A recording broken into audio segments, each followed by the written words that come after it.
Do you love TV shows? We do too. Hello everyone, I'm Jeff. And I'm Anna, and we're the hosts of We Judge a Show by Its Pilot, a podcast hosted by us, a married couple with an endless love for TV. Whether you're searching for a new favorite series or ready to revisit an old classic, we're here to guide you through an infinite world of TV shows. Each episode, we watch and discuss the pilot for shows, while also sharing personal stories that parallel the storyline. So if you're tired of endlessly scrolling and not sure what to watch next, tune in and let us do the searching for you. We Judge a Show by Its Pilot. New episodes every Tuesday and Friday, wherever you get your podcasts. Your new favorite show is just one click away. Hello, everyone. Welcome back to our pod. Welcome. Hello. Happy Saturday afternoon. Happy Saturday. Yes, we have a special guest in the pool right now. Jeff went out to check on the pool, and we have a new little turtle in our pool. It's so cute, but it will be relocated into the pond shortly. Yes. Yeah. He must have needed like some hot tub. He's been in there. He's been in the pool for. I mean, I think he found his home. I think Tootie. He's been in there for a few days. Yeah, he's been in there for a few days. Babe, why didn't you tell me? I told you he was in the drain. I was gonna send you a picture, but then the whole thing with the clamp happened, and so then I just completely clamping things, and then I completely forgot. And so yeah, we had some continuing pool problems, but now they are completely fixed. Just knocked on some wood. I can't handle another thing. It's not that wasn't a pool problem. That was like the clamp that goes around the filter. Yeah. I mean, it's been 3 years. You clean the filter every 2 to 3 months. Yeah. It unlatches, latches, the heat. I'm sure it's something that's regularly just the bolt stripped. Yeah. And so and luckily it didn't cost $400 like when I was originally looking at clamps. Yeah. When I was originally looking at clamps, and I'm just like, maybe I should go on Amazon. And then found the actual brand. Pentair is our actual brand. I actually found a clamp for that. So I was like, okay, and I just went and checked, and it's all good. Pressure gauge is good. I did good. Yay! So now our pool is ready to go, and a little later tonight, when it cools down, we are getting in that thing. Well, we have to move the turtle if we're getting in the hot tub, because the turtle apparently needed some relaxation. He's been chilling in the hot tub. He's so cute. He's so little. Yeah, he's cute. Yeah. I love turtles. Yeah, they're cute. All right, so we are continuing May. We are continuing Adult Animation Month, and this has been probably the most fun I've had. It's just been very interesting. I mean, I've had fun, but it brought a new genre of TV that besides Bob's Burgers, I don't really watch a lot of adult animation primetime. Right. And so some of the ones we're getting ready to do were amazing to me. Mm-hmm. Just in the animation, but also in the stories that they were telling. There's one that we're doing after this. It's the one we're doing after this one where it was just like with Death Note. Like, I knew you were going to like it. I was just like, she's going to like it. And I'm going to look over at her at the very end, and she's going to have a face. That's exactly what happened. I know. Because the ending was brutal. Well, and you won't have to wait too long to listen to that episode. Oh, yeah. But today we are doing a show that neither one of us had ever seen, which I think we did 3 shows this month that neither one of us had ever seen. And this one was a little bit more on the comedic side. We've been kind of heavy on the comedy for this month. I mean, it's how can you not with this genre? But yeah, we did BoJack Horseman, which I have heard about. I mean, I'd always heard about it, but I didn't really know what it was until we watched it. Yeah. And it was pretty much just like, I mean, it was exactly what I thought it was going to be. I think once I kind of realized what it was about, I was like, okay, this is going to be exactly what I thought it was, and we'll get into that in a second. But for now, Anna's going to do what she always does and give us some episode and series information. All right. BoJack Horseman, the BoJack Horseman story, Chapter 1. BoJack Horseman was an American adult animated dark comedy that premiered on Netflix on August 22nd, 2014, and ended on January 31st, 2020. The series ran for 6 seasons and has a total of 76 episodes. The series was created by Raphael Bob Waksberg, a writer and voice actor whose first major project was creating BoJack Horseman. He would go on to co-create other animated shows such as Undone and Tuca and Birdie. Set in an alternate universe where humans and anthropomorphic animals, self-aware animals that talk, live side by side. BoJack Horseman is a washed-up 90s sitcom star which centered around a bachelor horse raising 3 human girl orphans. Now living in obscurity, BoJack is determined to make a comeback by writing his tell-all autobiography while dealing with his alcohol addiction, his agent ex-girlfriend, the antics of his human roommate, and his rival, Mr. Peanut Butter. The cast includes Will Arnett as BoJack Horseman, a middle-aged alcoholic horse trying to become relevant again. That was such a bizarre sentence to write. Alcoholic horse. Amy Sedaris as Princess Carolyn, a pink Persian cat who works as BoJack's agent and is also his ex-girlfriend. Allison Brie as Diane, a ghostwriter assisting BoJack on his memoirs. Paul F. Tompkins as Mr. Peanut Butter, a yellow Labrador retriever who was also on a popular 90s sitcom called Mr. Peanut Butter's House, an exact replica of BoJack's sitcom, Horsin' Around. And Aaron Paul as Todd, BoJack's freeloading human roommate that often gets BoJack involved in misguided antics. BoJack Horseman got off to a rough start in season 1, being criticized for being inconsistent with the pacing, writing, and overall humor. However, it was the audience that immediately took to the series, commending it for mixing surreal and satirical comedy with heartfelt and bittersweet drama. BoJack would go on to be nominated for 3 Emmys and is currently ranked number 64 on the top 250 TV shows on IMDb. You can watch the entire series on Netflix. All right, so what did you think of the pilot? I am just really surprised that it's number 64. Yeah. I mean, that's like the top third of the 250. I mean, that's pretty amazing. I liked it. I mean, I think when we were watching it, I was just like, this is weird, but interesting and good. So yeah, I liked it. I mean, I think I said when we were watching it that I would have continued watching it. Yeah, when I said a second ago, it was exactly what I thought it was going to be. That's not necessarily a bad thing. It was just exactly what I thought it was going to be. Once I saw, looked up the cast, I was like, Will Arnett does the voice, and Allison Brie. Once I kind of saw, and Aaron Paul of all people, It was just kind of like, okay, the show's going to be, and then I saw the rating, obviously, on IMDb, and we picked a lot of top 250 for this month, and I saw that. I realized that as I was typing everything out, but yeah, I really liked it too. I am a fan of dark humor. I am a fan of, we talked about in the South Park episode, we are kind of both fans of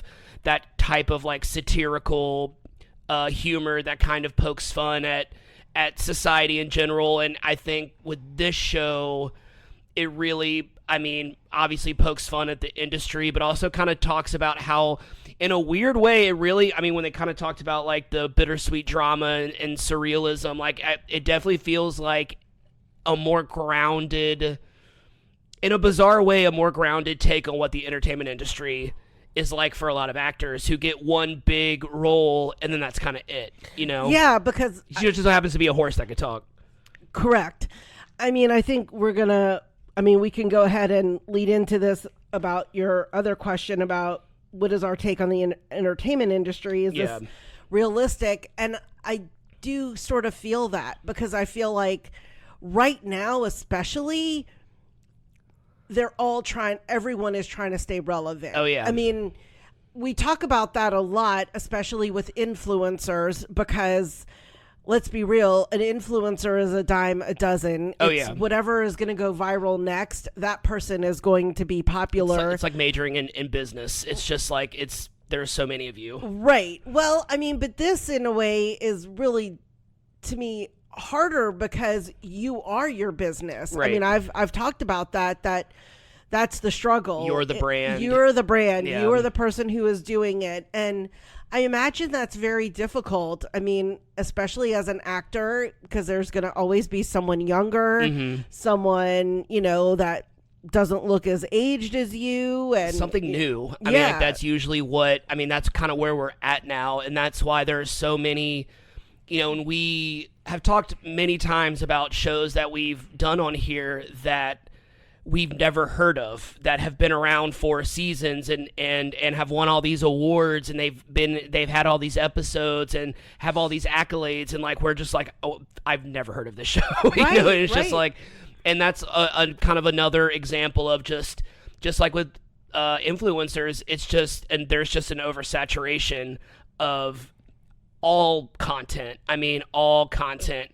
And I feel like, when did it start? In 2014? I feel like that culture hadn't quite hit yet, and they were still kind of in the era of like 2014. They were still kind of in the era of like, oh yeah, because TV it ended, and movies were separate. I mean, like, it really feels like the last, because it ended right before the pandemic when all of that started to merge. And really, it's been the last like 5, maybe 10 years max of TV and movies kind of not really, kind of being interchangeable now. Yeah. Like, you can be like, we just watched The Four Seasons, and that has, Tina Fey, who started off on SNL and then, went and made Mean Girls and then did 30 Rock and then made all these movies. And then, now she's, she created a TV show, and it's like, you're not just a TV actor anymore. You're not just a movie actor anymore, but you have also to diversify. But you're also not just an actor anymore. I mean, like, you have to have, it's more than just having She's a writer. It's more than just having a publicist now. It's like, you have to have a social media presence. You have to literally never make a mistake. You always have to say the exact right thing, or you're going to get canceled, and people are going to stop tuning into what you have, what you want to watch. And then if you're only known for negative things, the people that are tuning in that want to watch, maybe you don't want those people to be your fans. It's just kind of the idea now that it's just all one big, they're all in the same pool now. It's just like, it's all the same. Like, it's just a big old, I forgot what they're called. Yeah, I was about to say fruit salad or ambrosia salad, where you just throw everything in and mix it all together. Okay. Like cesspool, ambrosia salad, same thing. Well, yeah, and and I've talked about the stress of what that has to be like, of trying to become relevant, stay relevant, keep staying relevant, because that is your livelihood. Oh yeah. I don't think I'm going to go and start my own business. I mean, if I lost my job, I'm going to go and try to find another job to have someone pay me. I'm not going to be relying upon myself to generate my own income. So that's why I think it's hard to be in the entertainment industry, unless you're like super actor level, like, getting those millions of dollars per movie. But again, I mean, those die out pretty quickly too. Yeah. I mean, I follow a lot of movie subreddits, like horror movies and just movies in general.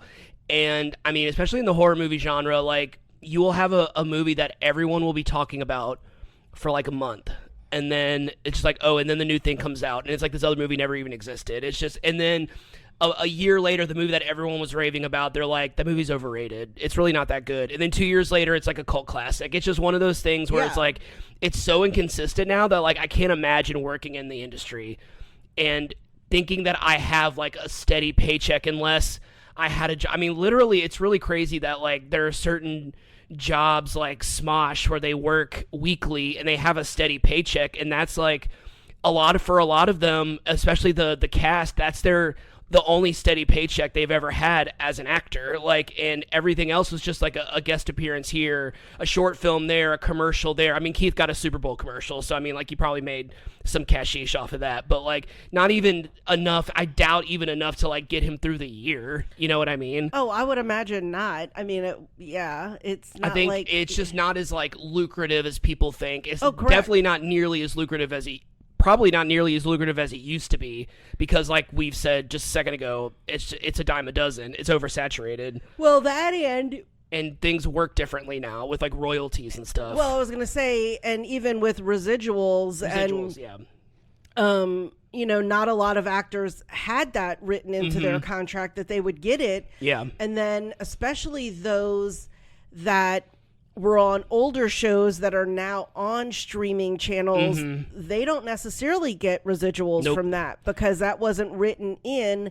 It's the studios or the writers, producers who are getting the money for selling them to the streaming site. So I can definitely see how it's, again, a big struggle to, get back into things and try to start a career again. So, yeah, I imagine it's very stressful. Yeah, not for me. I knew at one point when I was young and I had zero clue on the realities of the industry, like I wanted to be an actor, but like looking back on it now, I would have gotten eaten alive if I tried to actually be an actor. Like if I tried to be an actor and like did nothing else, like I would have been back at home. I can't probably like in 2 years or something like that.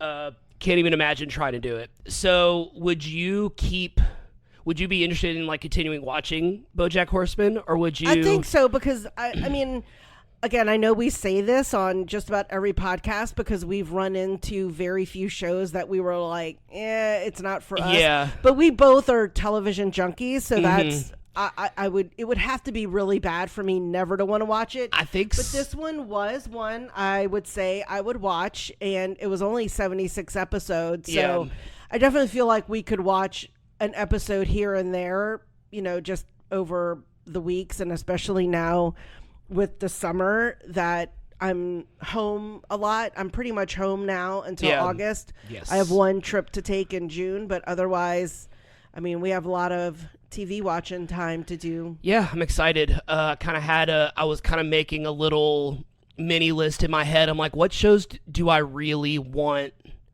to keep watching, like, of the shows that we've watched? Because some of them, like, I fell off of that I really liked, like Melrose Place and like Lost. I kind of just fell off of them just because, I mean, I just don't have the time that I used to just sit and binge a show unless it's like late at night. Well, Melrose was so many. Oh my gosh, there were tons. There was like 30. There was like 30 episodes a season. Well, right, and they're an hour. Yeah, it's like the shows that are 22 minutes. You and I can watch 3 in one night. Or the easily. 9-episode seasons like Severance or Heartbreak High. Yeah. It's just like we can burn through that. But yeah, I would continue watching this just because it's funny, and I'm kind of interested to see where it goes. And with this month has also been fun because I could see us watching a lot of these shows because they are only 25 minutes long. Yeah, yeah. And some of them, I mean, are less than 100 episodes. So that's, I mean, it seems like a lot, but when you kind of split it all up, it's like we can clear all these out in like a couple weeks or something like that. Yeah, so this is all about like BoJack and Mr. Peanut Butter, which I love that name. I know. They're former sitcom stars from the 90s. I know we probably touched on it when we did Family Matters so long ago, but that was so long ago that I feel like maybe we should update it maybe or talk about it for a second. Okay. Do you have like Well, so you and I, again, we will bring up our age difference. Yeah. So I was definitely in a different place in the 90s than you were. I mean, I think that was probably like a prime TV watching show time for you nothing versus but free time. Yeah. I was at the tail end of my college career and getting ready to start teaching, and then later on I was in law school. So my TV watching was, I will say, sort of off. It wasn't as consistent, but I mean, that was the era for me of like Friends, Not About You, Suddenly Susan, Veronica's Closet. I'm trying to think of what else. We haven't done Veronica's Closet yet. Okay. No, it hasn't come up as like an option. We were going to do it I think it was a finalist for the Workplace one, but we ended up not doing it. I mean, there's so many shows, but if you say sitcoms, I mean, I've got to throw in like Seinfeld. There's another one, and I can't think of the name of it. I have to look. Spin City was a good one. Spin City was a good one. I kind of fell off of that after Just the first Shoot year. Me was really funny. Just Shoot Me. Yeah, yes, Just Shoot Me was really funny. I was Me. like the David Spade one. I was trying to remember. That was the first time I knew who Wendy Malick was, and I was just like, oh, she's really funny. Yes. Yeah. Yeah, I was. I grew up in 90s TV was like I was the prime demographic because I was a kid and a teenager in the 90s. So yeah, definitely like the TGIF stuff. I remember so many TV shows that like lasted maybe a season or something like that, and I really enjoyed them. But the ones that really pop into my brain are always like Boy Meets World, Fresh Prince of Bel-Air, Fresh Prince, yes. Family Matters. I was more or less like not forced, but I kind of had to watch Full House because my sister watched it. I kind of hated it, but then I see clips of it today, and I'm like, I just hated it. I just hated it because I was a 12-year-old boy, and I didn't want to admit that I liked it. But I was like, I could probably go back and rewatch Full House. I'm not trying to do that, but like I ended up watching Fuller House on Netflix, and I was just like, oh, okay. Like I could still. It wasn't as bad as I remember. I watched Step by Step, even though it was looking back on it, it was such a bad show. Was just the 10 of Us in the 90s, the one about the basketball coach? I think so, because it was a spinoff of Growing Pains. So I think it was, and it had 3. And the reason why I know about just the 10 of Us, I watched it, just the 10 of Us, but I remember it because it featured 3 Nightmare on Elm Street actresses, and then Mickey from Rags to Riches was the youngest daughter. So I always remembered that. I liked that show. It was cute. Yeah, it was cute. I always like TV shows about like really big families because I only had my sister for so much of my life. I know I had 2 stepbrothers, but I always wondered what it would like to have like all those siblings. I always wondered like what would it be like to have 7 siblings? You know, I'm just like, because I have a big family, but it's not like we were ever like living in the same house. So the biggest it ever was when it was at my dad's house when it was 4 of us and then my parents. So there were 6 of us. But Wes was already graduated from high school, so he was rarely ever home. Sarah was like a junior in high school, so she was never at home. It was really just me and Tyler a lot of the times.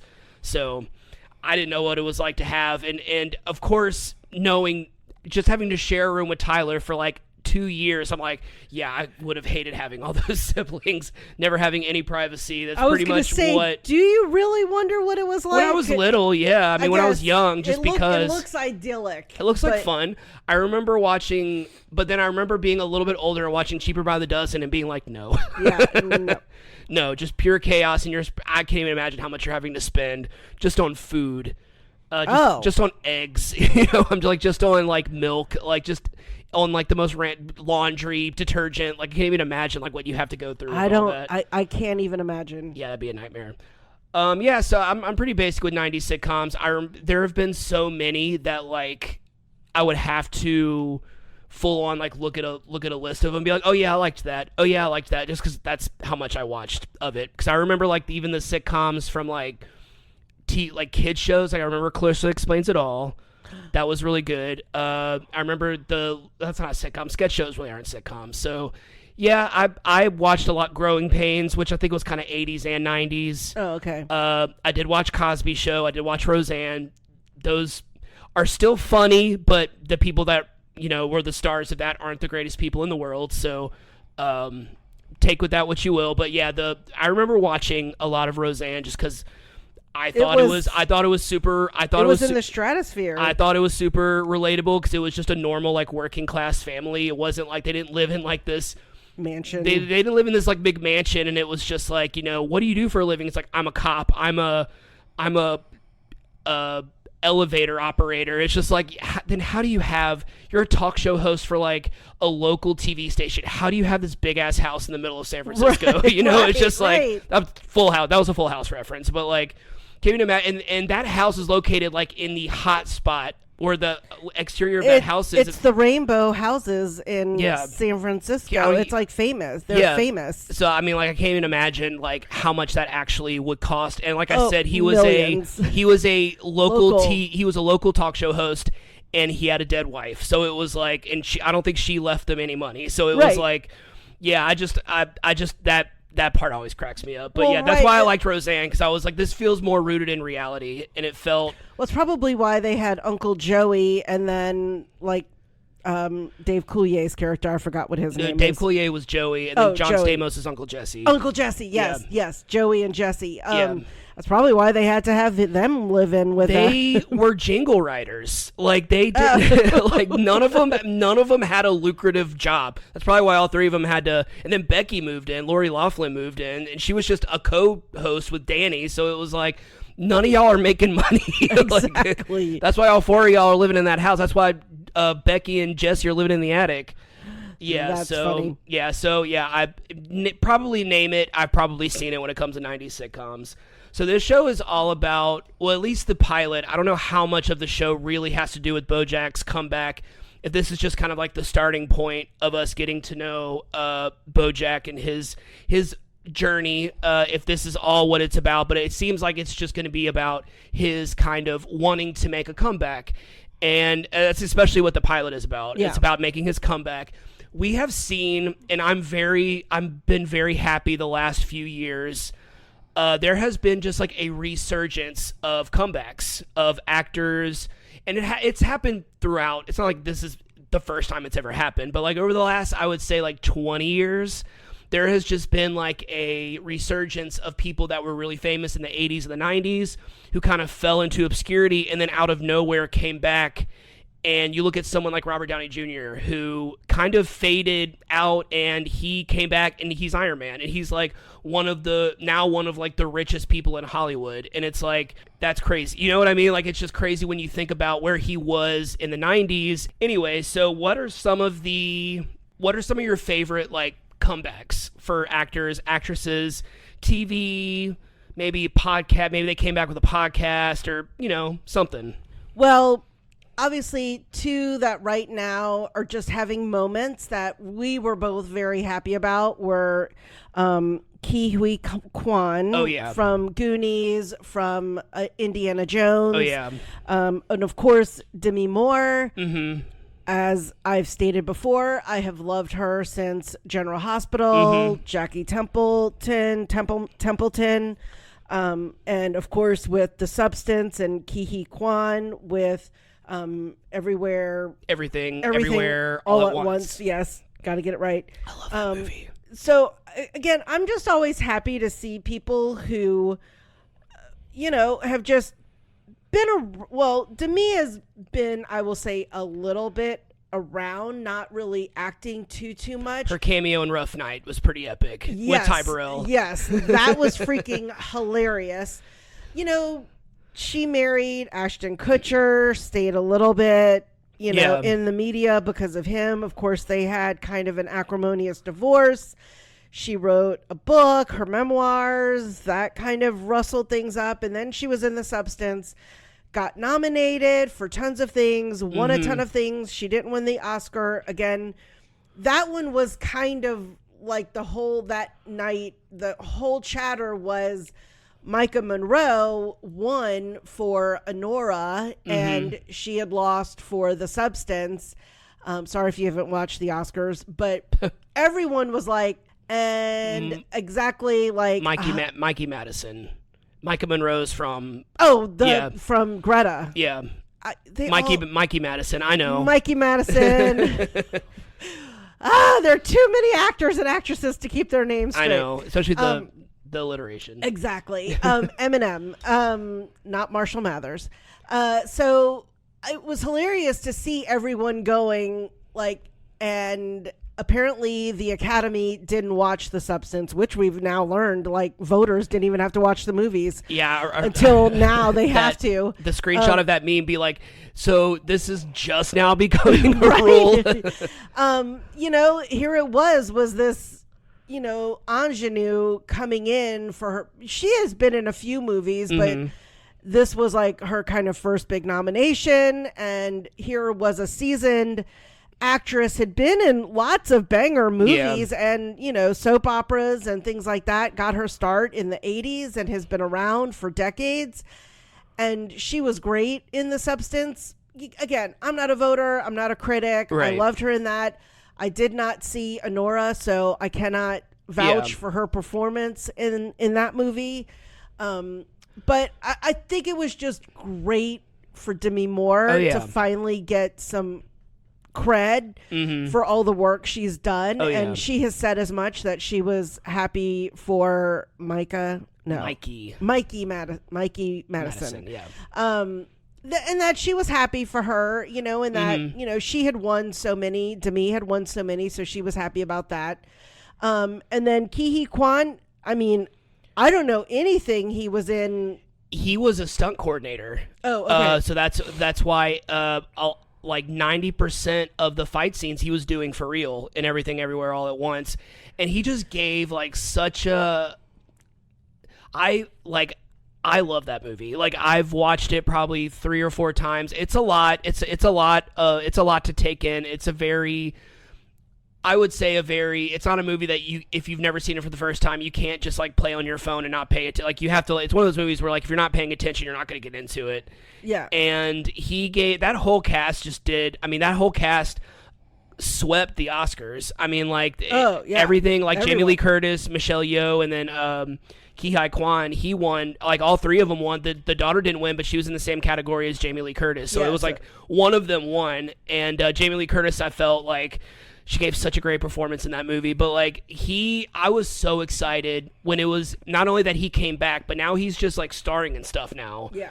And I mean, it has a lot to do with, you know, like anybody that was alive in the 80s or 90s and grew up watching The Goonies. It's Data, you know, like it just seemed like he was always just playing himself when he was doing that movie. He was just like this sweet kid that like was a little clumsy, a little this, a little that, like, and it was just really sweet to see him win that Oscar. And then his speech, I just remember crying. I was crying because I was just like, I can't, this is insane. That was probably one of my favorite Oscar years ever, because another comeback that won for Best Lead Actor was Brendan Fraser for The Whale. That movie was amazing. That movie was, it was one of those where you really wanted to watch it. I really wanted to watch it.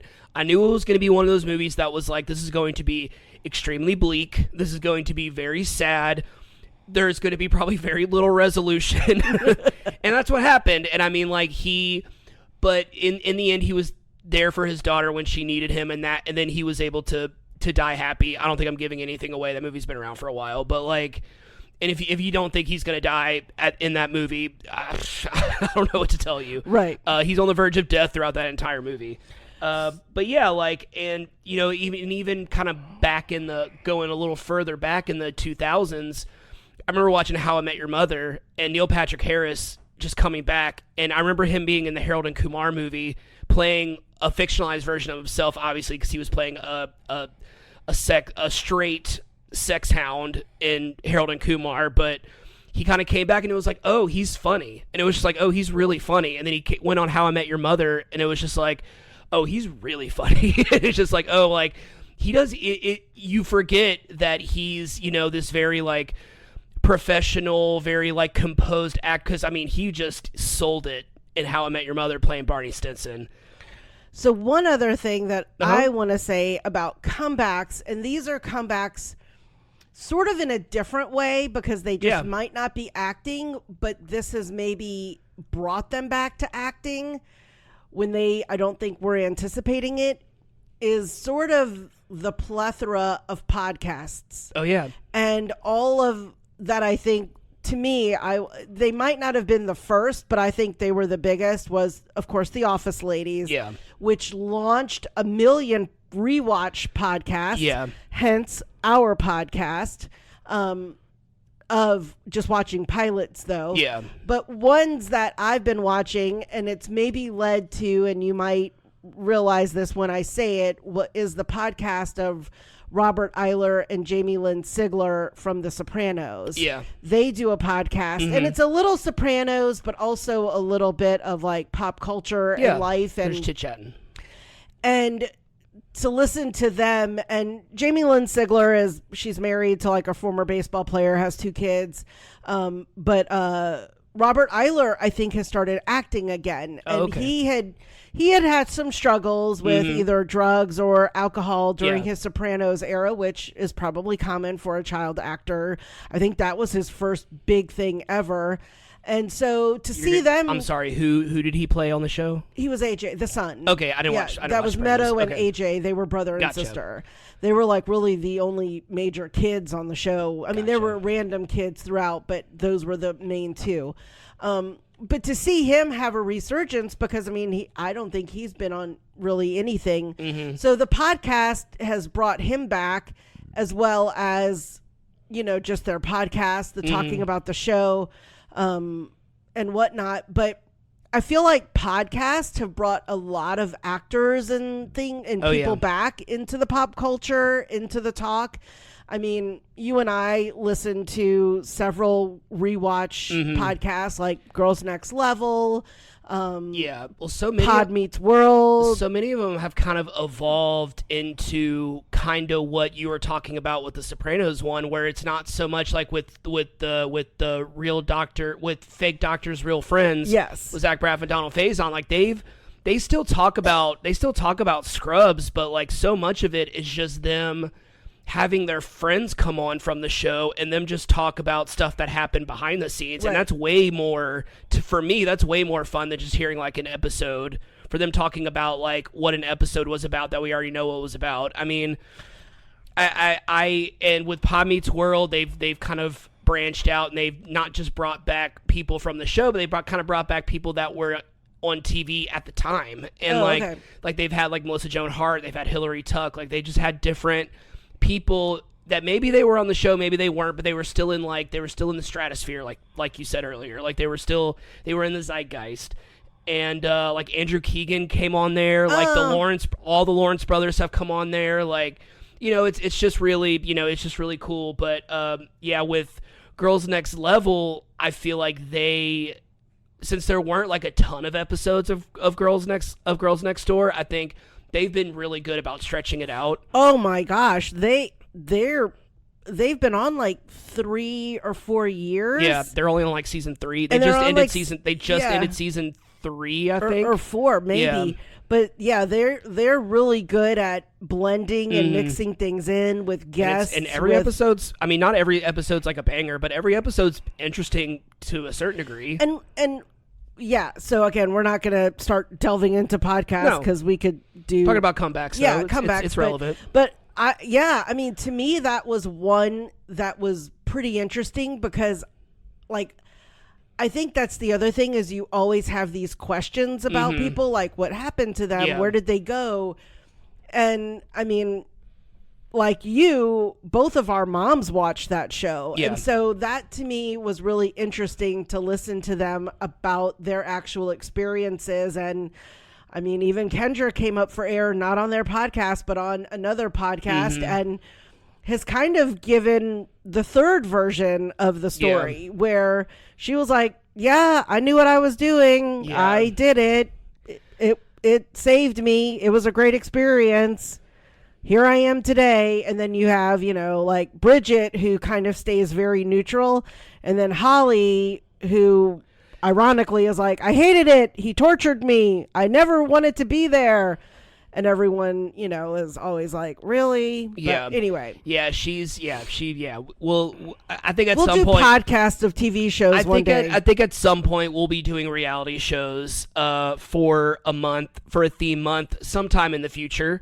Not in the immediate future, but we have a reality show month kind of planned out. We're not going to tell you when, though. Yes. But then another random one was, I kind of didn't realize this until I looked at it, because I was like, I kind of just typed in like biggest comebacks, like biggest actors. I kind of just put that into a Google search. I kind of got all these results, and a lot of them that I listed here were like the top results. I think like Robert Downey Jr., Brendan Fraser. I think the ones that I listed were like the top ones. Oh, okay. I didn't think so much about This Is Us was kind of Mandy Moore's comeback. Oh yeah, because I mean, she was in so many movies in the 2000s, and then then it stopped, and I didn't realize it just because I think during that transition was really when I wasn't really watching TV a lot, so I didn't really think about it, and I never watched This Is Us. She was in A Walk to Remember, Saved. 2 really great movies. Oh my gosh, A Walk to Remember, like that was amazing. Of course, she was part of the early 2000 pop princesses with Britney, Christina, you know, Jessica Simpson, Mandy Moore. I think she kind of got lost in there. Yeah. She wasn't definitely a sex pot, No. kind of the way those she three was so went. young. I mean, she Yeah. was like 4. I think she was like 16 when Candy came out. We're the same age. I had me a Mandy Moore cassette. I had maybe even a couple of singles. I loved her music. She's on. Candy's a pretty great song. Oh yeah, I'm not gonna lie. Candy's I a have pretty great some other song. ones downloaded, but I remember that I love Mandy Moore. That song used to come on Disney Channel a lot because she was an ABC Disney girl. Like that was her. She was on Princess Diaries. I think was her first big movie. Oh, Princess Diaries. I forgot. Yeah, she was the mean girl. And she dated Andy Roddick in the tennis world. That's so right. I knew of her because of that. Yeah. So, yeah, I mean, I love This Is Us. I watched a few seasons of that. I didn't watch all of them, but I love me some Mandy Moore. I mean, I've always thought she was amazing. Yeah. Okay. Yeah, it's like 4 full pages, but we'll be all my right. gosh. We'll be all For right. this show? Yeah, I know. That's why so there was an episode earlier where I was like, somehow I typed out 4 pages for a 30-minute show. Okay. I think I was talking about that with like the South Park episode that was like a page and a half, and I'm like, a lot happened in 30 minutes, so I was just very surprised. But a lot of it's just kind of like short paragraphs. I don't think it's gonna be that big of a deal. And if BoJack Horseman, I'm not repeating that title because it's not in front of me. Okay, it's crazy. BoJack Horseman, the BoJack Horseman story, Chapter 1.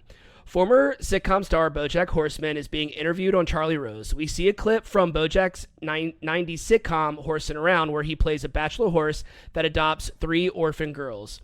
Rose criticizes the show and mentions that it wasn't a critical hit as it was dismissed as a cliched sitcom, but it was beloved by general audiences and ran for 9 years. That is just the story of sitcoms, that like they were just hated by critics, but loved. Like it would get like 30 million or 10 million views an episode, and like, what do critics know? BoJack, clearly under the influence, non-coherently defends Horsin' Around, saying life is one long hard kick in the urethra. And at the end of a hard day, people just want to watch a good show about good, likable people where every problem gets resolved in 30 minutes. So, despite being drunk, he's very correct. If I really want to depress myself, I'll go watch Severance. At the mention of real life, Charlie asks what he has done significantly since the cancellation of the show, but BoJack is at a loss for words. The next morning, BoJack wakes up and is greeted by his roommate, a human 20-something slacker named Todd. Although BoJack does not consider Todd and him roommates, he wonders why he has let him live on his couch rent-free for 5 years, saying he's had tapeworms less parasitic. Later that day, BoJack meets with his publisher, Pinky Penguin. So he works for Penguin Publishing, and he's a real penguin, which I thought was really cute. At Silver Spoon Diner, which Silver Spoon sitcom. Exactly. Regarding his upcoming book. It's like Final Destination. It's just full of Easter eggs. Pinky's publishing company is on its last legs due to print media falling into obscurity, and tells BoJack he keeps missing his deadlines, furthered by a cutaway where BoJack is seen not making any progress besides recording himself say the title and Chapter 1, which he's just repeating what the title of the episode is, which somehow takes an entire day, and they desperately need a bestseller so they don't go bankrupt. Pinky recommends him to hire a ghostwriter, but BoJack harshly declines the offer and tells Pinky to give him 1 more week. 1 week later, BoJack has still made no progress on his novel and ignores Pinky's calls. He is seen in his pajamas watching episodes of Horsin' Around while binge drinking and eating. Todd asks him if this is in part due to Princess Carolyn dumping him the previous night.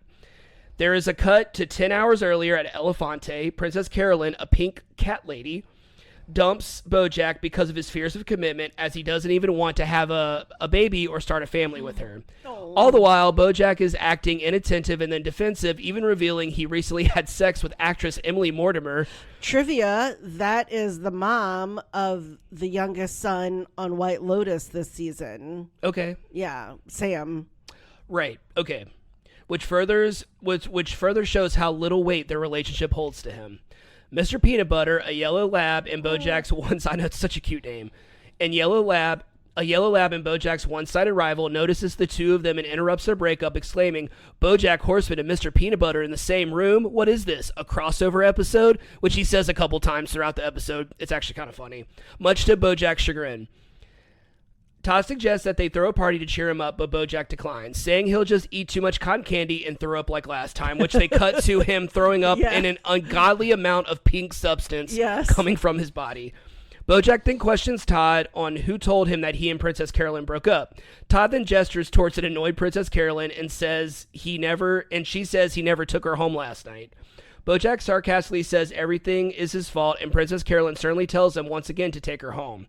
As he drives, Princess Carolyn tells BoJack it's the last time he will see her face. And then cutting her off in mid-sentence, he lets her out of the car while it's still moving. Princess Carolyn ducks and rolls and lands on the sidewalk like a cat, which was kind of a funny bit. Princess Carolyn then calls BoJack, revealing to the audience she's also his agent.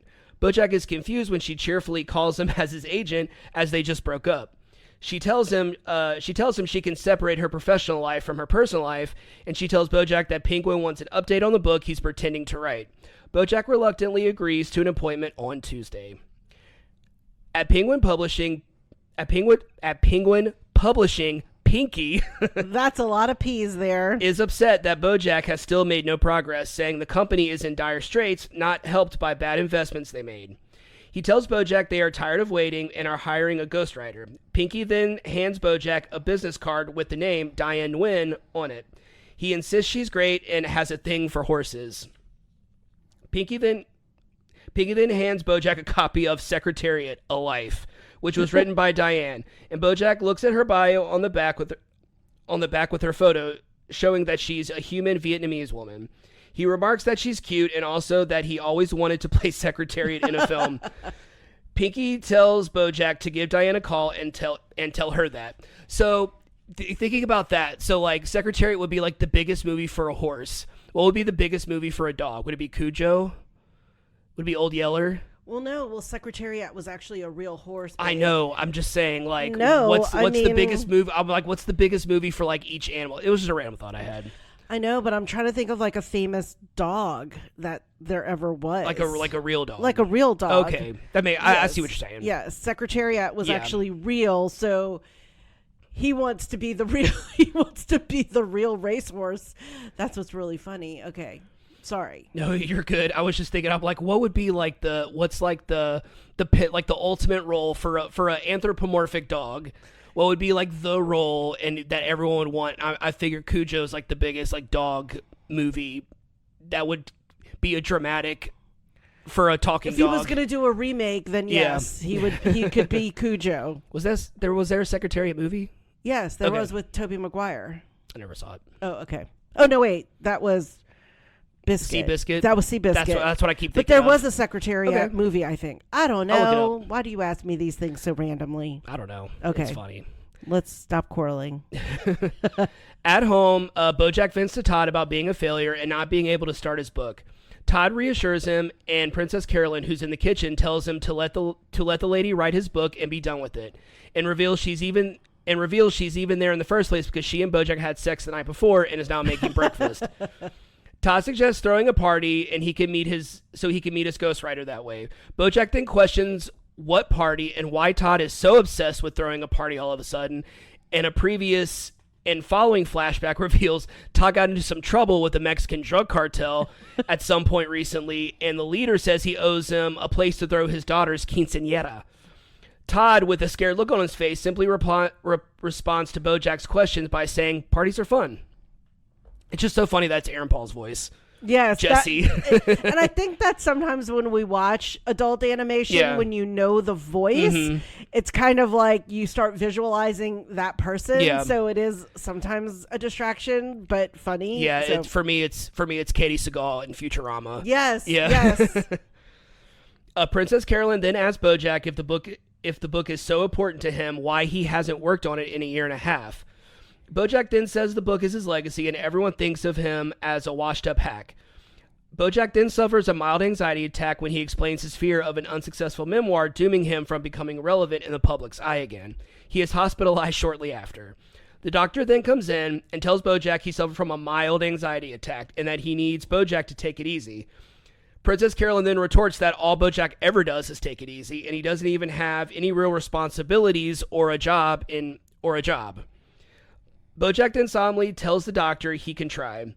Todd then again suggests that they have the party and he can meet the Ghost Rider.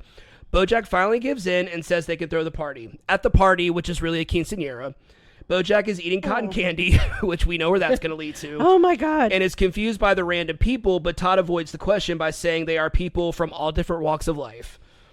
BoJack then runs into Mr. Peanut Butter, who makes his crossover joke again, and tells BoJack he's just kidding around. Mr. Peanut Butter then tells BoJack he wants to give him attention and talk to him, and then notices his friend Erica and calls her out as he heads over to her. BoJack then meets Diane, the Ghost Rider, voiced by Allison Brie, which that's another one where it's like the voice. It's you know Annie. the voice. It's Annie from Community. She walks up to him as he is looking over the balcony, and she is shown to be socially awkward but nice. She then compliments BoJack on his house, and he tells her that after being in a dumb sitcom, he might as well get a sweet house out of the deal. Diane then asks BoJack what he's been working on, and he tells her he just sits at home. He just sits around his house and complains. Diane then asks BoJack how that's working out for him, and he says he can't really complain. BoJack then sees Mr. Peanut Butter joking around, talking about his show, Mr. Peanut Butter's House, about the dog who adopts 3 human kids, which is a complete ripoff of Horsing Around. I'm assuming that one came out afterwards. Was a dumb idea for a sitcom. BoJack remarks Mr. Peanut Butter is so stupid that he doesn't realize how miserable he should be, but he envies that. Diane then asks BoJack if he knows the story of the dad from the Brady Bunch, which I forgot about that. I forgot about Robert Reed and how she talks about how Robert Reed hated being known as Mr. Brady because in his mind it wasn't like a real acting job because he came from the world of dramas and from the stage and film, and this was kind of like being in a sitcom was kind of a step down for him. But what do we all know Robert Reed from the Brady Bunch? Right. And I think that goes to part of our discussion of how like today, especially in the past 5 years, maybe 7 or 8, how actors have evolved. You know, like you're not just a film actor, right. You're also TV, podcasting, writing, all of those things. So Diane's kind of looking on the bright side of things was even though he hated being only known for the Brady Bunch, she goes on to say that most people don't even get to do the Brady Bunch version of the thing they want to do with their lives. Right. Like you don't even get to, a lot of actors don't even get to have that one big role that they're known for. They just work in commercials and one day guest appearances, and that's it. Yeah, how many times have we looked up an actor to see if we knew them from something? And we knew them from like 10 different shows from one episode of like 10 different shows. Yeah, they're like, they were in... Like, oh, we've been watching them on TV for 20 years. That's where we know them from. But nothing consistent. Right. So like, that has to be stressful. She tells BoJack he is actually in a really good place because he can do whatever he wants and is responsible for his own happiness. BoJack then says that's depressing, and Diane says it isn't. BoJack tells her he can't even be responsible for making his own breakfast. There is a cut to him struggling to pour cereal in a bowl and calling out to Todd for help. I'm loving all the cuts and the flashbacks, and it's very, very Ally McBeal, very Scrubs with the flashbacks and like kind of that bit comedy of random intercuts of scenes. I always love that kind of stuff. Diane then questions what would make him happy. He tells her he guesses finishing his memoir would make him happy. Diane then says she could help with that. BoJack then asks if she really wants to, as she would have to spend a lot of time with him and probably will get sick of him. Diane reassures him that won't happen. The two manage to hit it off well until Diane reveals to BoJack that Mr. Peanut Butter, BoJack's sitcom rival, is her boyfriend.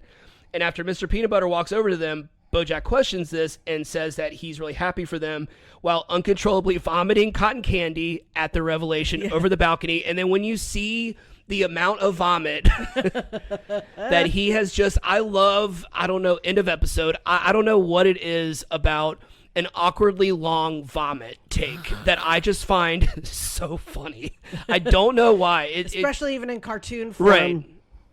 This was really funny. Now that I'm kind of rereading it, I'm like, this was really funny. I love the humor. I mean, it's everyone is so recognizable. Like Will Arnett, Allison Brie, Aaron Paul. Like you just know these voices. Will Arnett because we watch Lego Masters. Oh yeah, and which that show's still going. We just kind of stopped watching it. Yeah, that one season we did not like. Yeah. the one couple won like every damn challenge. Yeah. It got boring. Oh no, it was the season with all of the siblings because they wanted like an all sibling. Oh, that one too. But yeah, this is a funny show. And from what I hear, it's kind of one of those shows that's really funny, but it also has like really sad episodes. And there are serious episodes, kind of unexpectedly, kind of with a lot of other adult animated shows that have that dark humor to it. They'll kind of have like a really endearing episode every now and then. I feel like it's going to be one of those, but yeah, I'm into it. I think it's really funny. And like we said, it's 25, 30-minute long episodes. And I mean, that's an easy watch, especially with only 70-something episodes. Really easy watch. Yeah. I think that wraps this one up. I think so. I liked it. I mean, like I said, I could keep watching it because it's not too many episodes, right. And I feel like you and I have a lot of lazy days. I just leaned over. I almost hit myself in the face with the microphone. Nice. Because I was nodding in agreement with you. Aw. I agree with you so much I almost hurt myself. Dang. Well, that wraps up this episode of We Judge a Show by its pilot. Thanks for tuning in. If you haven't already, go ahead and follow us on whichever platform you're listening to this podcast on. That way you'll be notified every time we publish a new episode. You can follow us on Instagram at We Judge Pilot Pod. We're also on Facebook. You can leave us a comment, suggest a show for us to watch, or leave some emojis in the comments. What you got? All right. I have the horse, the TV, the crown for Princess Pinky, peanut, butter, the worm, the penguin, the book, the plates and the utensils, the ghost and the pen, drinks, the cat, the dog, the Mexican flag, cake, and the bowl for cereal. And finally, I have to include any of the vomit emojis. All right. Well, we are going to head out, but we'll talk to you soon. Thanks for listening.